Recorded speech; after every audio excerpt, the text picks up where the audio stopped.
Maraming salamat, Park, sa iyong pagpapakilala. Sa lahat po ng mga kasama natin, isang maalap na hapon sa inyong lahat.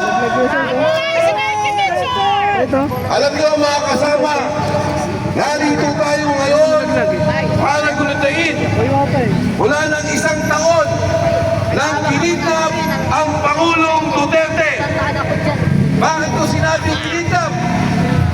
Ang kumidnap ang sarili nating gobyerno. Kailan lamang nakasama natin ang 18 marino, yung ating 18 brave marines. Ano ba ang sinasabi nila? Sila ang sumusunod sa mga ICC commissioners at investigators. Sila ang nagbabayad ng hotel. Sila ang gumagawa ng pamaraan upang magkaroon ng investigasyon dito sa Midas Hotel na pag-aari ni Santico. Libre si Santico nagbabayad. Doon sa unit ni Santico sa Rapol sa Makati, doon dinadala ang mga witness, doon dinadala ang mga tao para ibuo ang kaso laban kay Pangulong Duterte. Sino ang nagdala? Si Senador Antonio Trillanes. Nangyari ang investigasyon 5 taon matapos tayo na mawala sa ICC. 5 taon, wala na tayo. Ginawa ang investigasyon. At hindi lang basta-basta investigasyon. Inayos ang kaso. Inilabas ang mga testigo. Hindi para tingnan ang katotohanan. Hindi para ayusin ang hustisya. Pero para kidnapin at ikulong si Pangulong Duterte sa The Hague, Netherlands. Ano po ang sinasabi ng mga security? Wala pa ho ang warrant of arrest. Ikinulong na sa Pinamor ang Pangulong Duterte. Sinigurado nila na mula Hong Kong makukuha si Duterte at madadala sa Netherlands. Mga kababayan, wala akong problema sa hustisya. Wala akong problema kung nung nais na sa katotohanan. Tandaan ninyo, si Pangulong Estrada kinusuhan sa Pilipinas, sa korte sa Pilipinas, ikinulong sa Pilipinas. Ang Pangulong Gloria Macapagal Arroyo kinasuhan sa Pilipinas. Batas ng Pilipinas. Ikinulong sa Pilipinas. Pero si Pangulong Duterte, kinidnap ng ating gobyerno. Ang sabi ni Saldico, si Bongbong Marcos mismo ang mastermind sa kaso ni Duterte sa pagtistigo ni Trillanes sa pera ni binibigay at nung siya ay kidnapin at inipad sa The Hague, Netherlands. Marcos resign! Marcos resign! Marcos resign! Marcos resign! Marcos resign! Marcos resign! Sa Supreme Court, bakit tayo narito sa Korte Suprema? Alam niyo ba na ang ICC, ang ibig sabihin po niyan, pagka ang isang bansa magulo, walang kaayusan, ang mga korte ay hindi nagpa-function o walang independensa ang korte, doon lamang dadalhin sa ICC. Pero dito mo ba gumagana ang korte ng Pilipinas? Gumagana! Wala ba ho tayong korte? Meron! Supreme Court! Kaya po ang Korte Suprema dapat magsalita dahil ang pagkakaresto ni Duterte ay sampal sa Korte Suprema. Tama! Sampal sa batas ng Pilipinas. Tama! Mga Noong lumabas si Sergeant Gutesa, sinabi niya na sa amin ang ICC. Sabi namin sa kanya, Sergeant Gutesa, siguro hindi panahon na banggitin mo ang ICC.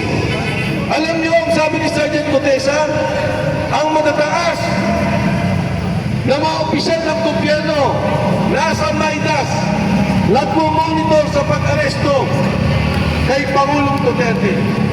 Ano ang sabi ng 18 sundalo? Magmula pa ng airport, ibibigay ng tao ni Senador Trillanes ang susi sa mga hotel nila. Pagsundo sa mga investigador, dadali nila sa mga hotel, ibibigay ang susi. Susunduin nila gamit ang kotse ni Saldico. Magmula doon, pagpunta ng Maidas Hotel, susunduin ang mga gusto nilang bistigo. Susunduin yung gusto nilang magsalita laban kay Pangulong Duterte. Gamit ang pondo ni Saldico. Gamit ang hotel ni Saldico. Gamit ang mga unit ni Saldico.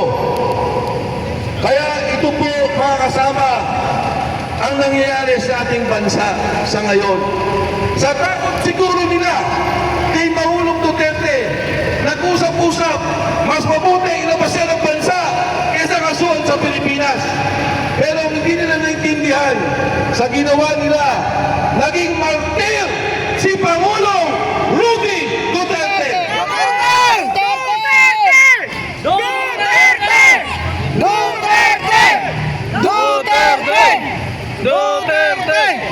Tatlo lang po sa aking kaisipan ang namatay na matatandaan ng sambayanan. Ang pagkamatay ni Jose Rizal dito sa Luneta.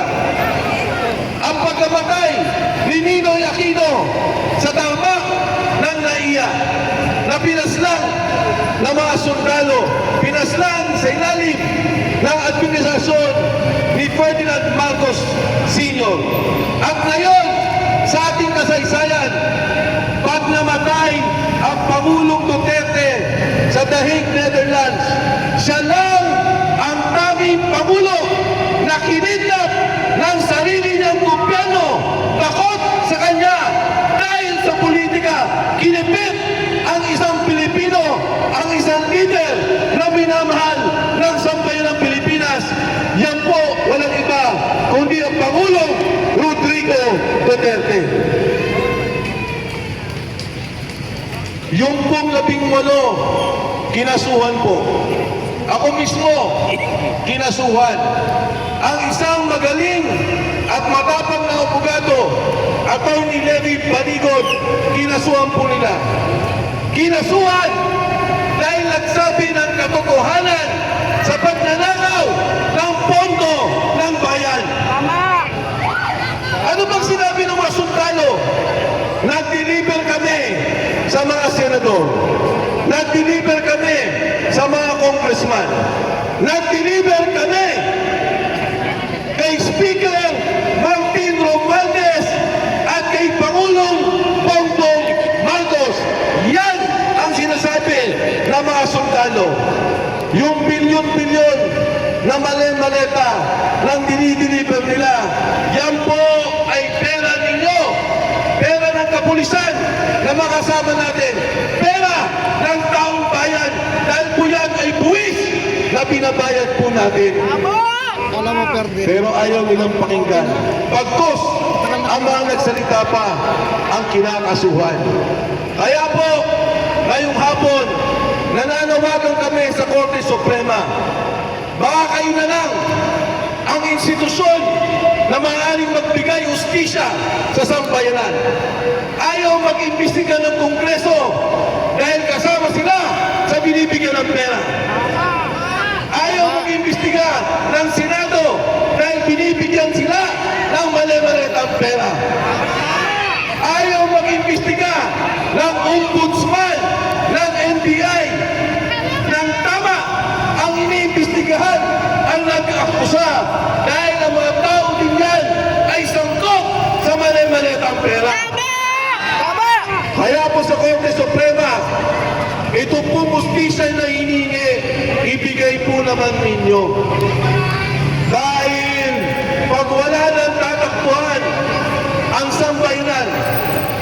wala nang masunduan ang sambayanan. Baka po pati ang mga pulis na nandito, kaming lahat, ang sambayanang Pilipino, magsama-sama para palitan ang gobyerno nagpapahirap sa sambayanang Pilipino.